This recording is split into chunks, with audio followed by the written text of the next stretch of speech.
You always have to remember who you are, what you're doing, what you're called to do, whatever the fuck. I don't know. I don't know what the words are, but you got to do it. You just got to do it. You got to remember. You got to remember. It's constantly about identity. You have to remember yourself. Remember what you're doing. Remember who you are, right? Like imposter syndrome. I think I know I suffer from imposter syndrome, right? Like I haven't been validated financially for being an artist. I have achieved, I've touched that thing. I've definitely touched that thing. And like my son said to me, he's like, he said, yeah, I believe you, Dad. I believe that you've touched that thing. Anybody who's touched that thing knows exactly what that means. And I've done it. But I haven't been validated socially. I haven't been validated financially because my art form, poetry, literature it's not that nobody reads anymore, right? Nobody is picking up books. Everybody's turning to this thing, this black mirror to find validation for who they are and what they're doing. And like I have major imposter syndrome because of the lack of validation. First, I don't feel like I'm an artist. I don't feel like an artist. I wouldn't know what that was if it hit me in the face. So, but I know that I've done it, so I must be that thing.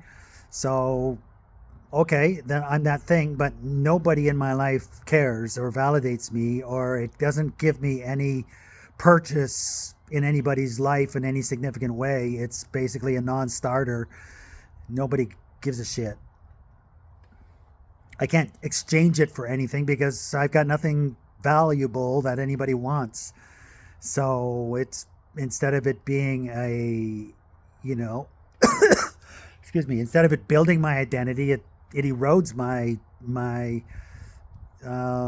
capacity for survival. Like it erodes my level of expertise in coping and adapting in the world. But that is what I am. Like, and I've done it, I've achieved it, and now what? So now I got to figure out how to transfer all of that into this. I have no idea how to do that.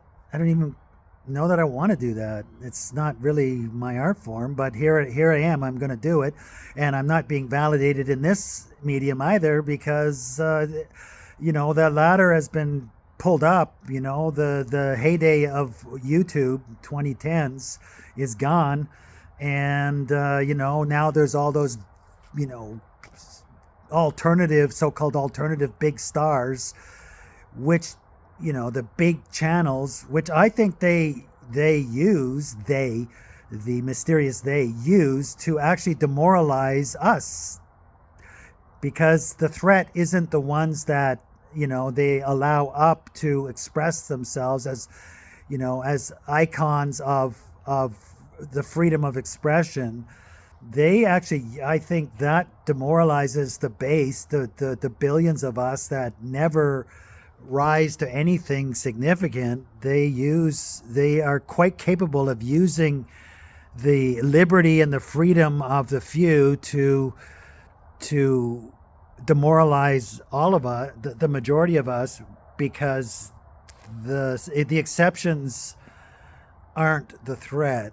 Where the threat is that there's a vast uh, you know awakening, whatever, lack of word, a vast across the board uh, recognition, validation, identity validation, which emboldens us and fills us with self confidence and courage to make our mark, to follow our dreams, whatever you want to say it, however you want to say it. I don't know. That I think is the real threat. So imposter syndrome. I've got it, and it paralyzes me. And the people, the videos that I watch to encourage myself with, to strengthen my sense of identity, actually have a subtle demoralizing effect upon me because of the size, the size of their audiences, blah blah blah, and I end up again feeling devalued and my identity being, eroded, much like it was throughout as I wrote poetry. But I did it because I couldn't not do it because I'm an artist and that's what I got to do. That's what I had to do, and that's what I did, and that's now what I'm doing again in this venue, trying to reinterpret the poetry, the artistic expression through this medium.